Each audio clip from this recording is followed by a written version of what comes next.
Au sein de l'univers, existent des objets et des phénomènes tellement étranges qu'ils pourraient être sortis de l'imagination d'un auteur de science-fiction. Il y a des choses tellement différentes dans l'espace qu'il est difficile de s'en rendre compte depuis la Terre. Imaginez qu'une particule puisse vous traverser, qu'une planète se cache dans notre système solaire, que des nuages soient remplis de l'alcool que nous buvons. Il y a beaucoup de choses étranges dans l'univers, mais ce sont souvent les plus étonnantes qui nous apprennent le plus à son sujet. C'est saugrenu, inexplicable et incroyablement bizarre. Partons ensemble vers l'étrangeté de notre univers.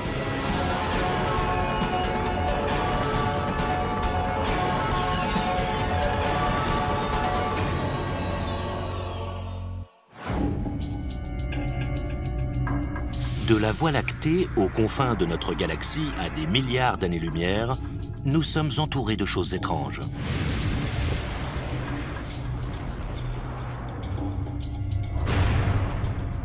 C'est difficile de comprendre certains concepts ou choses que nous trouvons dans l'espace, parce que ce qu'il y a sur la Terre est très différent. Plus on pense apprendre, moins on sait de choses. Il nous reste à découvrir une quantité infinie de choses étranges dans l'univers. L'univers regorge d'objets et de phénomènes mystérieux que nous ne comprenons pas encore complètement. Aussi étrange que cela puisse paraître, les astronomes ont découvert des nuages interstellaires remplis du même alcool que celui que contient la bière. Il existe un nuage étrange qui est fait de molécules organiques, et en particulier d'alcool éthylique. C'est le type d'alcool que nous buvons. C'est assez drôle de se dire qu'il existe une énorme distillerie cosmique pour de vrai. Mais c'est bien le cas. Les nuages moléculaires géants sont des ensembles gigantesques de gaz et de poussière. Certains font jusqu'à 1000 fois la taille de notre propre système solaire. Leur noyau dense et imposant permet la création de molécules complexes qui peuvent produire un cocktail cosmique.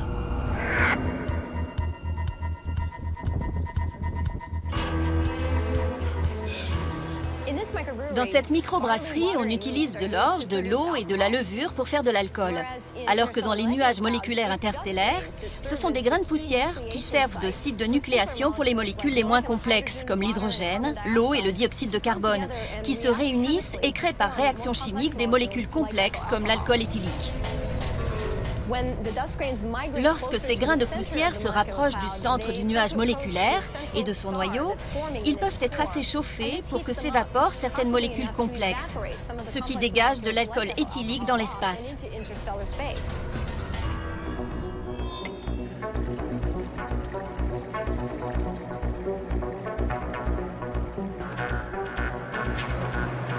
Merci. Comme dans cette microbrasserie, les grains de poussière des nuages moléculaires sont des lieux de rencontre pour que les molécules esselées se réunissent pour en former de plus complexes.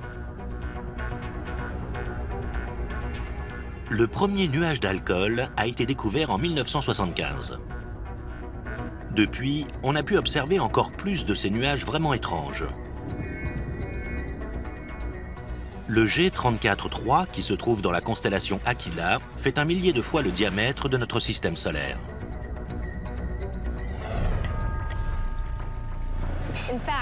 Un de ces nuages contient assez d'alcool éthylique pour fournir 300 000 pintes de bière par jour et par personne pour le prochain milliard d'années.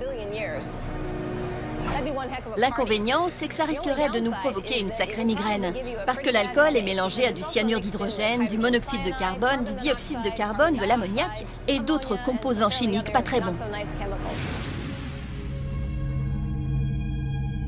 Ils ont l'air de nuages innocents qui dérivent simplement dans l'espace. Mais aussi étonnant que ça puisse paraître, ils finissent par former de nombreux systèmes stellaires, des planètes et peut-être même une forme de vie. Sur les bordures extérieures du nuage, ces grains de poussière gelés et leurs molécules complexes restent intacts. Aujourd'hui, nous les appelons comètes.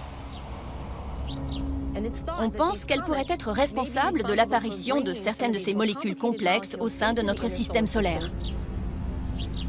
Elle pourrait même avoir imprégné notre planète de ces molécules qui sont la base des acides aminés dont nous avons besoin pour vivre. Notre Soleil, tout comme la Terre, a été créé à partir d'un nuage interstellaire, un peu comme ce nuage d'alcool. Si on a les bons ingrédients organiques, on a les bons ingrédients pour la vie. C'est assez étrange de se dire qu'il y a un gigantesque nuage d'alcool dans l'espace. Mais ce que j'aime, c'est qu'il y ait ces simples molécules organiques, et l'alcool en fait partie, un peu partout dans la galaxie et l'univers. Elles sont partout. Si on réduisait la Terre en poussière, ça ressemblerait à un nuage interstellaire, avec tous les composants chimiques dont nous sommes faits.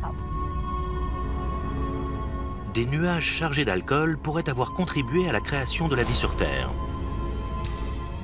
Mais bien que cela puisse paraître incroyable, il pourrait exister une forme de vie dans d'autres genres d'étranges nuages.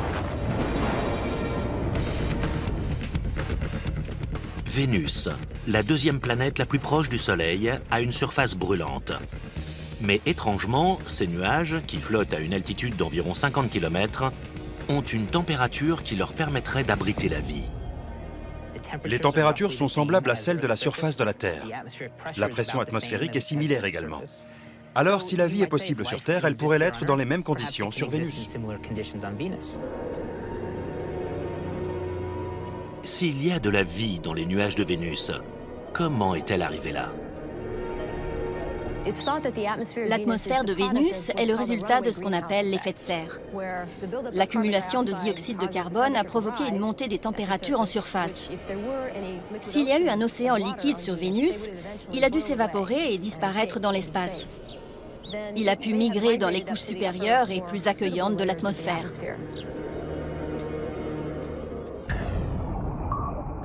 La vie telle que nous la connaissons nécessite de l'eau. Les nuages de Vénus en contiennent sous forme d'acide sulfurique concentré. Sur Terre, les scientifiques ont découvert un organisme extrémophile qui se développe dans des liquides acides similaires, comme les sources d'eau chaude du parc national de Yellowstone. Certaines personnes estiment que des organismes peuvent survivre dans les nuages de Vénus. Ils pourraient même avoir développé un moyen d'utiliser la lumière ultraviolette, tout comme les plantes utilisent la lumière pour la photosynthèse.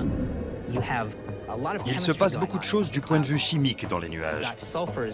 Il y a du soufre, de l'hydrogène et d'autres éléments nécessaires à créer et à maintenir la vie. Ils sont présents en abondance à cette altitude. Il n'est pas inconcevable qu'une forme de vie puisse être présente dans les couches nuageuses de Vénus. L'une des méthodes de vérification de cette hypothèse est l'examen des nuages terrestres.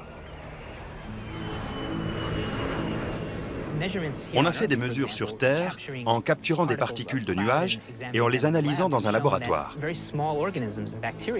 Et on a démontré que de petits organismes, des bactéries, peuvent survivre dans l'atmosphère et être entraînés dans des courants d'air ascendants ou des rafales de vent. Ils peuvent peut-être survivre pendant une longue période de temps. Ce même comportement peut avoir lieu sur Vénus. S'il existe une forme de vie dans l'atmosphère vénusienne, il se peut qu'elle virevolte sur de longues périodes. La NASA pourrait un jour lancer une mission pour découvrir s'il y a de la vie dans les nuages de Vénus. Mais pour le moment, les scientifiques tentent de savoir s'il existe dans notre système solaire une planète particulière, une planète mystérieuse qu'il leur faut encore découvrir.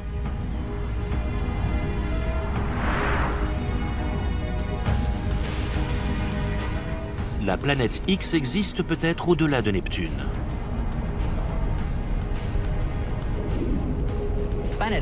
La planète X est un terme générique donné à une planète inconnue quelque part dans les confins du système solaire qui reste encore à découvrir.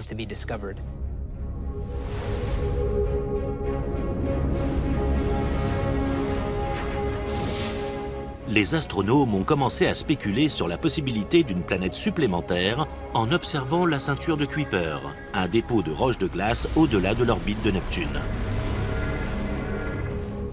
Le bord extérieur de la ceinture de Kuiper est appelé falaise de Kuiper, à cause de la densité de roches spatiales qui chutent brutalement à cet endroit. Ça pourrait être provoqué par l'interaction gravitationnelle de Neptune ou peut-être par une planète inconnue.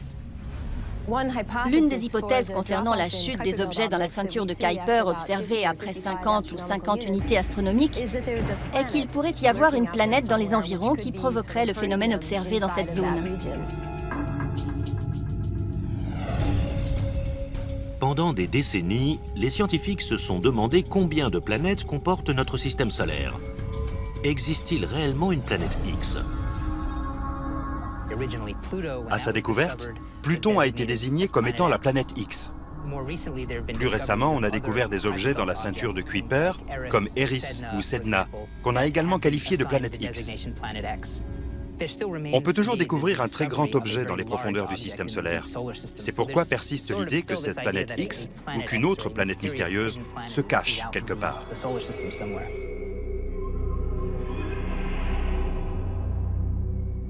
Les scientifiques pourraient rapidement résoudre le mystère de la falaise de Kuiper.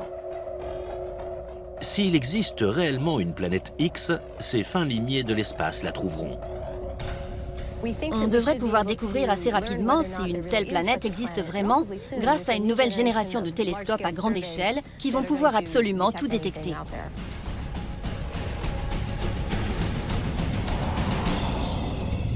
Nous ne sommes pas sûrs que la planète X existe.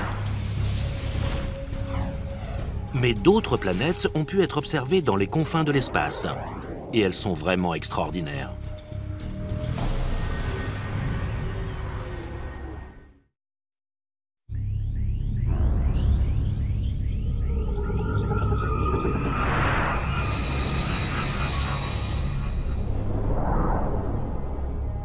Notre système solaire possède quelques planètes un peu étranges, mais nous ne sommes pas les seuls. De très puissants télescopes ont identifié à ce jour près de 300 planètes situées bien au-delà de notre système solaire. On les appelle exoplanètes. Les plus étranges sont les planètes de pulsars. Contrairement à la plupart qui orbitent autour d'une étoile comme notre Soleil, ces planètes tournent autour d'une étoile à neutrons en rotation rapide, appelée pulsar, qui émettent un faisceau de lumière par rayonnement électromagnétique, un peu comme un phare. Dans les années 90, des scientifiques ont découvert un trio de planètes de pulsars dans la constellation de la Vierge, à environ 900 années-lumière. À mon avis, ce sont les planètes les plus étranges de l'univers. Ces planètes sont vraiment proches du pulsar. Et ce n'est pas vraiment l'endroit idéal. Personne ne s'attendait à trouver des planètes à cet endroit, parce qu'un pulsar ou une étoile à neutrons est en fait le résidu d'une explosion de supernova. Une étoile s'est déchirée et a créé l'une des explosions les plus violentes qui ait eu lieu dans l'univers. Alors qu'est-ce que ces planètes font là? C'était une vraie surprise. Il y a 3 planètes comme ça, et l'une d'entre elles ont une masse 4 fois supérieure à celle de la Terre, et la troisième, le double de celle de la Lune. Ce sont des petites planètes. Elles tournent tellement près de leur étoile à neutrons qu'elles pourraient presque entrer dans l'orbite de Mercure.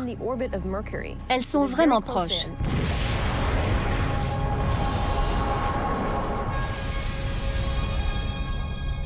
Une question persiste. Comment ces planètes ont-elles survécu à la supernova? Si la même chose arrivait à notre Soleil, les planètes du système solaire se vaporiseraient.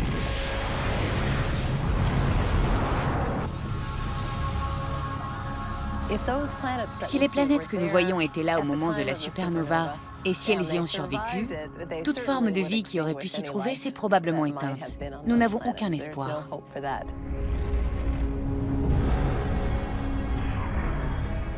La puissance, l'énergie et les radiations provoquées par la supernova auraient été fatales pour absolument tout. Si les 3 planètes n'étaient pas dans l'orbite de l'étoile au moment de son explosion, comment seraient-elles arrivées là? Peut-être que ces étranges planètes de pulsars ont été créées à partir des débris de la supernova, l'étoile qui a explosé. Peut-être qu'une partie de l'étoile ne s'est pas vraiment échappée et qu'elle contenait assez de matière pour que les 3 planètes puissent être formées. Nous n'avons aucune certitude à ce sujet. elles remettent tout ce que nous pensions en question. Les planètes de pulsars nous offrent un tout nouvel aperçu sur la formation des systèmes solaires dans l'univers. Si les planètes de pulsars se sont formées après l'explosion de la supernova, cela prouve que la formation des planètes peut se faire dans des environnements assez extrêmes et inattendus.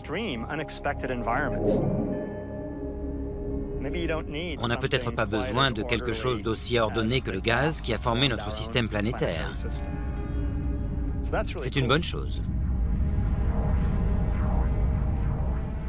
Mais si elles étaient présentes avant l'explosion et sont restées liées à l'étoile, c'est très intéressant, car ça démontre que le lien entre les planètes peut survivre dans certaines circonstances.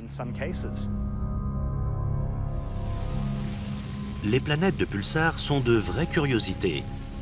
Mais les étoiles à neutrons ou les pulsars autour desquels elles gravitent sont également très étranges.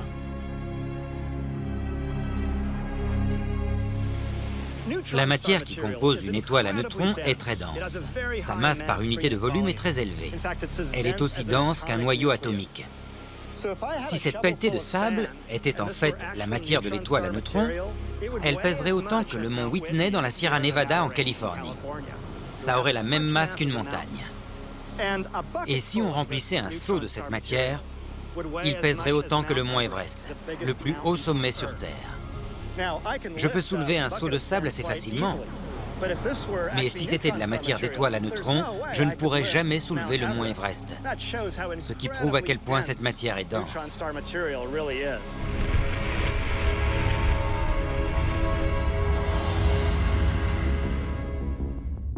Il existe deux types d'étoiles à neutrons. Les pulsars, qui tournent rapidement et émettent un signal périodique, et les magnétars, qui tournent plus lentement et émettent de l'énergie magnétique. Les magnétars, qui sont plus rares que les pulsars, ont les champs magnétiques les plus puissants qu'on connaisse. Il n'y a aucun endroit sur Terre où l'on trouve de champs magnétiques aussi puissants que ceux qu'on trouve sur les magnétars. On peut tout de même établir un parallèle avec cette bobine Tesla. La bobine Tesla a été expérimentée à l'origine par Nikola Tesla, alors qu'il essayait de trouver un moyen de fournir de l'électricité par l'air, sans avoir besoin d'installer des fils électriques. Il y a une grande différence de voltage d'environ 1 demi-million de volts entre le cylindre du milieu et la cage qui l'entoure. Dans l'intervalle, une énergie est libérée. Et quand les électrons se déplacent dans l'air, ils libèrent une énorme quantité d'énergie que l'on voit dans les étincelles. C'est un peu pareil dans les magnétars. C'est cette énergie que l'on voit dans les rayons gamma et les rayons X. Les magnétars peuvent libérer de grandes quantités d'énergie. Non pas de manière périodique comme les pulsars, mais plutôt au hasard. Il y a comme un tremblement d'étoiles à la surface. Et plusieurs champs magnétiques se réunissent et libèrent beaucoup d'énergie, qui se transforme en rayons gamma et en rayons X. Les magnétars et les pulsars sont des étoiles assez étranges. Mais les scientifiques ont découvert quelque chose d'encore plus étrange. Une étoile qui se comporte comme un pulsar et un magnétar en même temps. Le Rossi X-ray Timing Explorer de la NASA a observé que cette étrange étoile avait libéré 5 éruptions d'énergie sous forme de flamboiements propres au magnétar. Ça s'est passé 5 fois entre mai et juillet 2005. À chaque fois, ça a duré moins d'1 seconde, mais l'énergie libérée équivalait à celle de dizaines de milliers de soleils. Il y a eu un cas de pulsar qui a subi plusieurs explosions identiques à celles d'un magnétar, ce qui nécessite un champ magnétique très puissant et une sorte de restructuration de celui-ci qui libère soudainement bien plus d'énergie qu'un pulsar ordinaire. Nous avons donc la preuve d'un lien, peut-être manquant, entre les pulsars et les magnétars. Un pulsar qui s'est comporté comme un magnétar. Cette étoile, qui est un pulsar et un magnétar à la fois, est très jeune. Elle a moins de 900 ans. Les astronomes pensent que les étoiles à neutrons peuvent être d'abord des magnétars, avant de se stabiliser et de devenir des pulsars.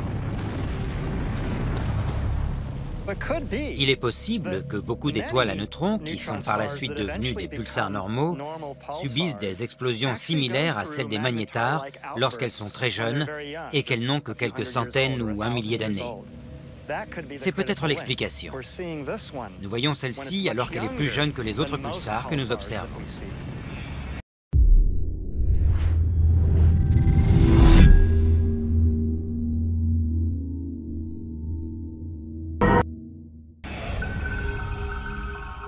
Il existe des étoiles inhabituelles dans le cosmos. Mais il y a d'autres choses tout aussi étranges dans l'espace. Récemment, les scientifiques ont résolu le mystère qui entourait l'un des éléments les plus insaisissables de l'univers, une particule fantôme qui nous traverse chaque seconde de chaque jour.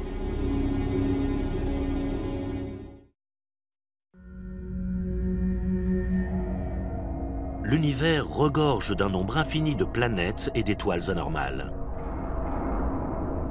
En parallèle, il existe tout autant de choses étranges et plus petites dans l'espace. Les êtres humains, tout comme l'univers, sont faits de matière normale, qui consiste essentiellement en 4 particules fondamentales. L'une d'elles est une particule fantôme appelée neutrino. Pour moi, les neutrinos font partie des éléments de matière normale les plus étranges de l'univers. En ce moment même, il y a 50 trillions de neutrinos provenant du Soleil qui traversent mon corps. Et il y a d'autres neutrinos provenant d'autres étoiles qui traversent la Terre en toutes directions. Ces choses me pénètrent par trillions chaque seconde. Mais nous n'en avons même pas conscience. Elles n'interagissent pas vraiment avec nous.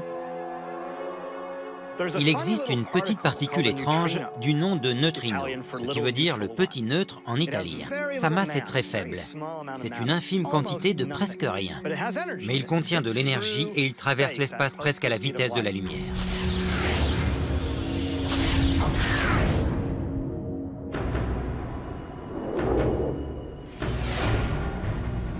Ces choses n'ont pas d'interaction.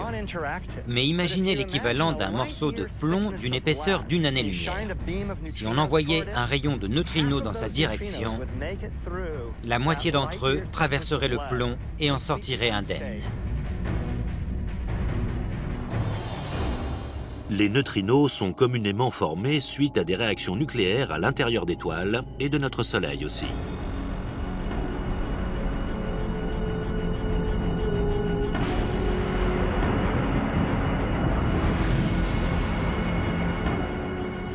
Environ 60 milliards de neutrinos solaires nous traversent à chaque seconde.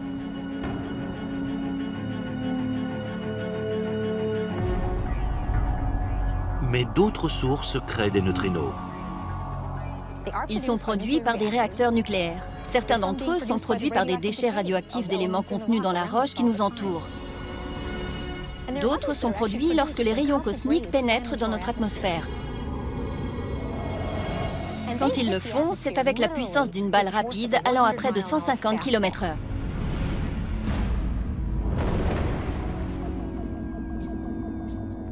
Un grand nombre de neutrinos ont été libérés dans l'univers immédiatement après le Big Bang, tout comme d'autres particules ainsi que de la lumière. Les humains sont les descendants de ce mélange.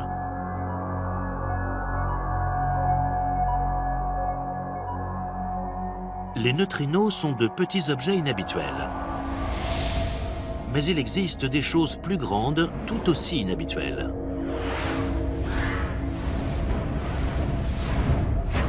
Les astéroïdes sont des restes rocheux de la formation du système solaire. Ces rochers de l'espace sont à la base en orbite dans la ceinture d'astéroïdes entre Jupiter et Mars. Parmi le milliard d'astéroïdes présents dans la ceinture, l'un d'eux est vraiment excentrique. L'un des astéroïdes les plus étranges s'appelle Toutatis. Et je suppose que s'il attire notre attention, c'est parce qu'il n'est pas tout à fait rond. Il a une forme un peu originale. On dirait un peu une quille de bowling allongée, comme deux bosses reliées par une partie plus étroite. Certains pensent même qu'il s'agit de deux morceaux différents, à peine reliés entre eux. Sa période de rotation est assez étrange. On dirait qu'il tombe, un peu comme un ballon qu'on aurait mal lancé. Il ne tourne pas autour de l'un de ses axes primaires. On dirait qu'il dérive dans l'espace, qu'il tourne en suivant 3 axes.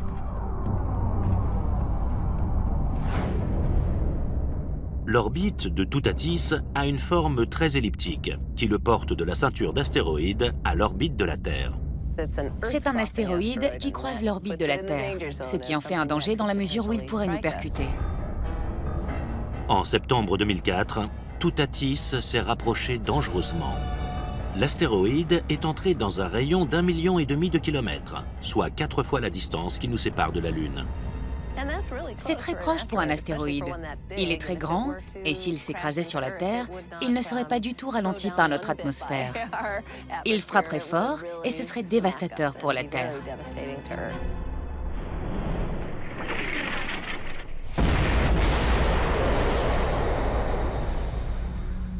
Il ne repassera pas si près avant le 26e siècle, donc dans plusieurs centaines d'années. On est hors de danger en ce qui concerne Toutatis, mais il faut quand même garder un œil dessus. Toutatis n'est pas un astéroïde comme les autres. Mais il y a des corps célestes bien plus grands et plus étranges qui errent dans l'univers. Une lune, également appelée satellite, est un corps céleste qui tourne autour d'une planète ou d'un objet plus petit, comme une planète naine ou un astéroïde. Il existe environ 240 lunes rien que dans notre système solaire. Pourtant, notre Lune est le seul satellite du système solaire qui éclipse totalement le Soleil.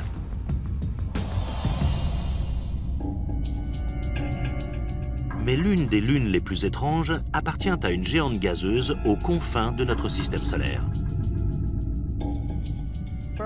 Miranda, l'une des lunes d'Uranus, est vraiment étrange. Elle est très petite et mesure moins de 500 km de diamètre. C'est à peu près la distance qui sépare New York de Washington. Mais elle est vraiment hors du commun. Miranda a été surnommée la lune Frankenstein de notre système solaire à cause de sa surface irrégulière. La surface comporte beaucoup d'irrégularités, de canyons, de défauts et de failles. On dirait qu'elle a été abîmée. Bien que son diamètre ne dépasse pas les 500 km, elle a des failles de 18 km. À titre de comparaison, le Grand Canyon mesure 450 km de long et environ 1,5 km de profondeur. Ce qui fait de Miranda l'une des lunes les plus étranges du système solaire, c'est qu'on dirait qu'elle a été assemblée à partir des restes d'autres lunes. Sa surface a 2 aspects. Certaines régions sont très plates et d'autres sont au contraire très dynamiques. Miranda étonne les astronomes parce qu'ils ignorent comment elle a été formée. Une théorie suggère qu'il y a des milliards d'années, la petite lune pourrait avoir subi un impact cosmique tellement puissant qu'elle aurait été pulvérisée en plusieurs morceaux rocheux et gelés. Ces morceaux se seraient ensuite rassemblés en mélangeant formes et couleurs.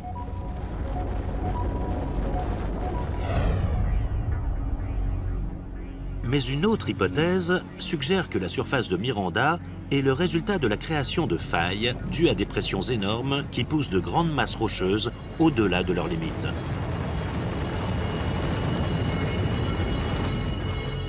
Ça ressemble beaucoup à ce qui s'est passé sur Terre.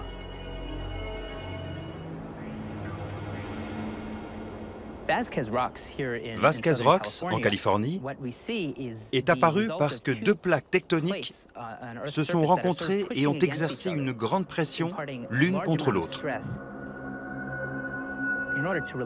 Afin de soulager cette pression, on crée des plis à la surface, d'où ces grandes irrégularités que l'on observe partout. Quelque chose de similaire se passe sur Miranda, où il y a une pression énorme sur la surface qui cause la création de plis et de failles, d'où les pics et les escarpements que nous voyons.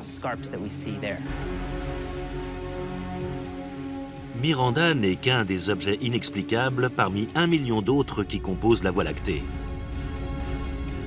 Mais notre galaxie n'est pas la plus bizarre de l'univers. Il y en a d'autres qui nous obligent à redéfinir le mot « étrange ».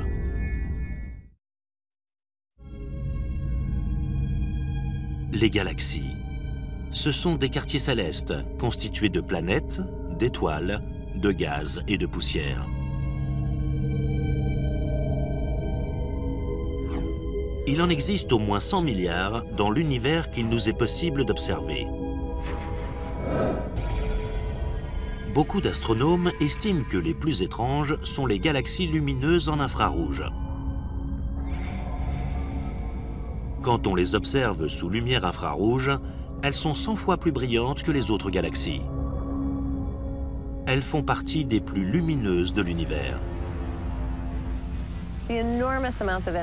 L'énorme quantité d'énergie dégagée par ces galaxies ultra-lumineuses en infrarouge est le résultat d'explosions lors de la formation d'étoiles.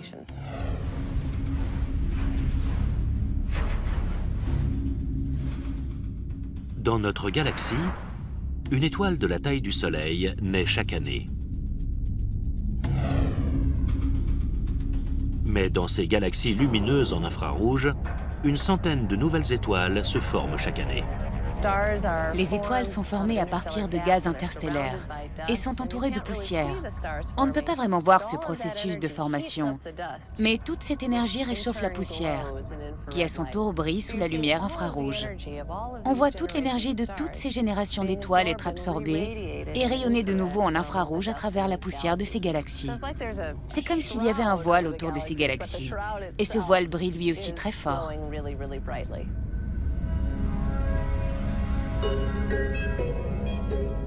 Les galaxies lumineuses en infrarouge ont été découvertes dans les années 80, quand le télescope spatial infrarouge IRAS a remarqué des galaxies très lumineuses dans des longueurs d'onde infrarouges qui étaient un trillion de fois plus puissantes que le Soleil.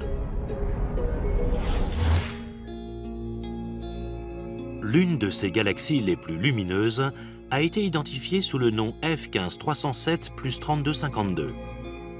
Elle est située à 7 milliards d'années-lumière dans la constellation du Bouvier. Les numéros dans ces noms font référence à la direction et aux coordonnées dans le ciel auxquelles on peut trouver l'élément. Celui-ci est très lumineux à une certaine distance. Et c'est une découverte très intéressante car il y a tant d'étoiles en formation et nous voulons comprendre pourquoi.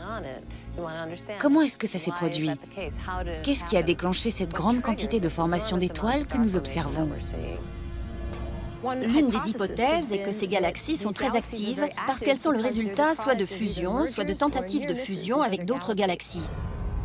Quand une galaxie se rapproche d'une autre, ou même entre en collision avec elle, il peut y avoir une compression d'une grande quantité de gaz, qui peut déclencher une vague de formation d'étoiles ou canaliser de manière efficace le gaz dans un trou noir, ce qui crée de la chaleur autour du disque d'accrétion.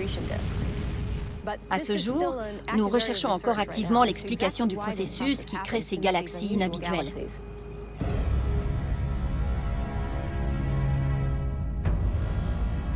Des trous noirs supermassifs ont été détectés au centre de galaxies ultralumineuses en infrarouge.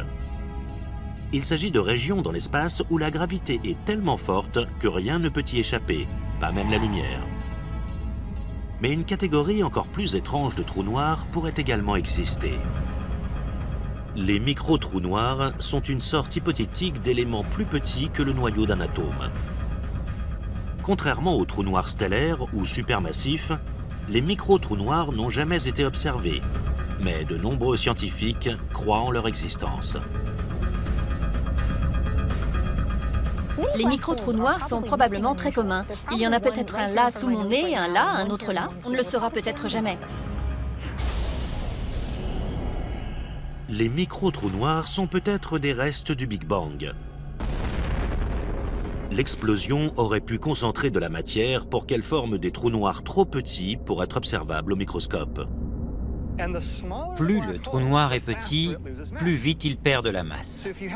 Donc si un tout petit trou noir de la masse d'une montagne avait été créé peu après le Big Bang, alors aujourd'hui, 14 milliards d'années plus tard, il se serait évaporé tellement vite que les résidus se seraient évaporés également dans une explosion colossale.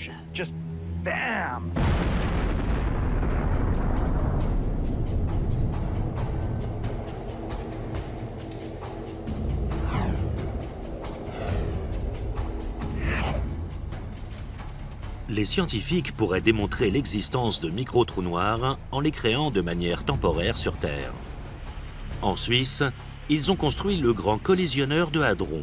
C'est un accélérateur de particules qui devrait être capable de faire entrer en collision des particules subatomiques pour reproduire les énergies qui existaient moins d'une seconde après le Big Bang.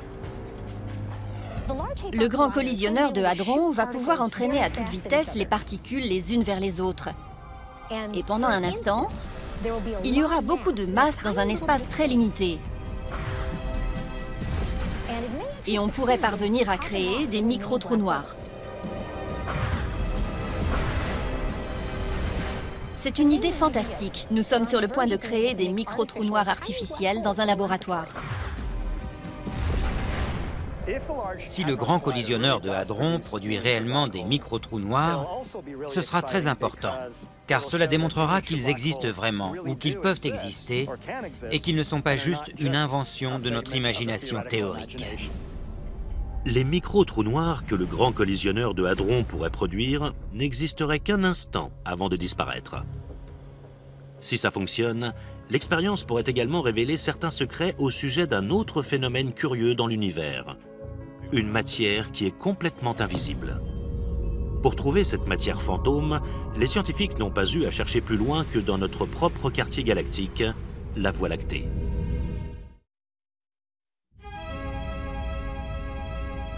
Aussi étrange que cela puisse paraître, les planètes, les étoiles, les lunes et les galaxies représentent moins de 20% de toute la matière présente dans l'univers. Le reste est composé de matière noire, une forme de matière que nous ne voyons pas, mais qui est présente partout.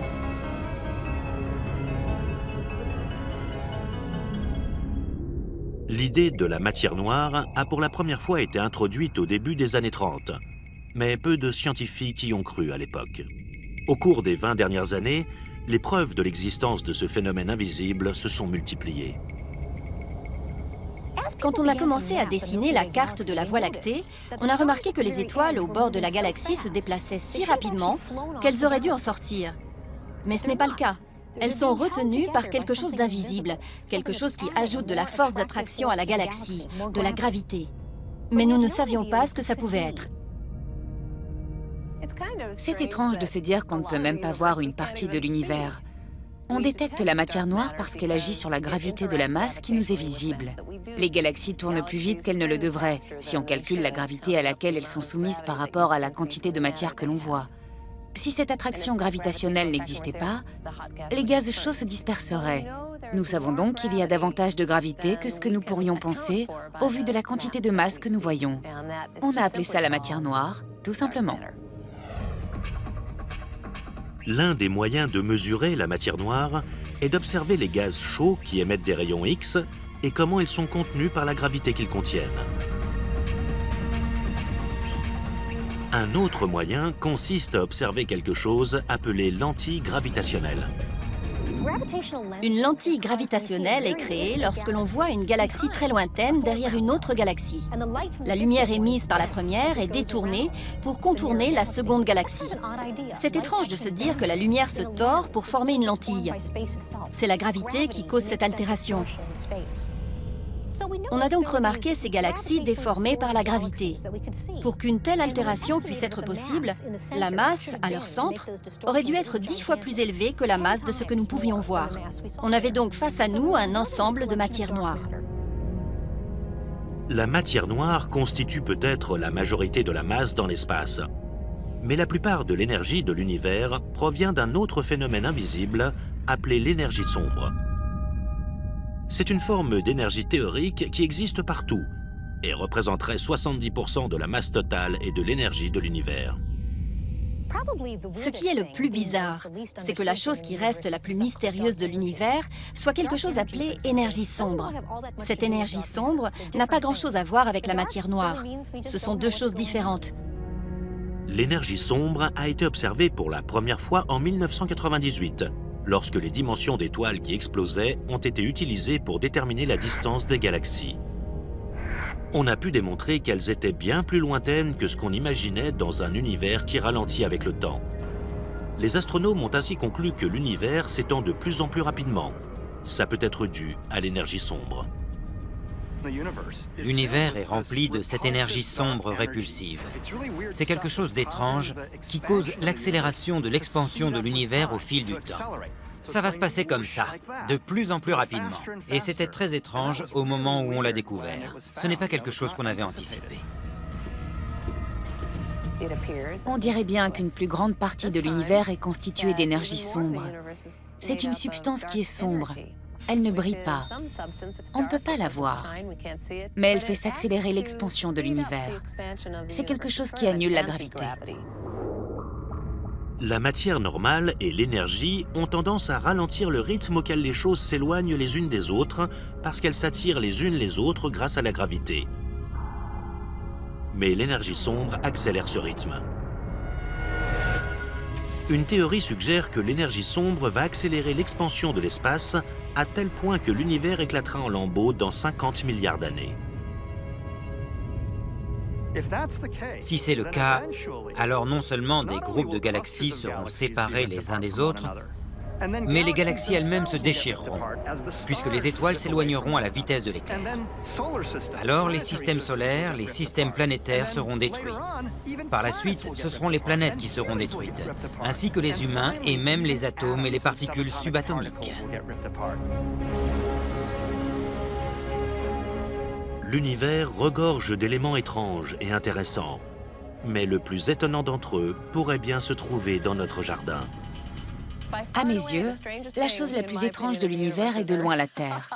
J'y vis, alors j'y connais quelque chose. C'est un endroit surprenant. Une planète rocheuse située près d'une étoile et où pousse toute cette verdure qui, grâce au soleil, devient de la nourriture. C'est étrange, même si pour les autres, ça n'a rien de vraiment extraordinaire, parce que c'est chez eux. Je dirais que la chose la plus étrange dans le cosmos, ce sont les êtres humains. Nous sommes vraiment hors du commun. Et nous n'avons encore trouvé aucun être semblable dans tout l'univers. Ce qui ne veut pas dire qu'il n'en existe pas. Nous sommes assez étranges.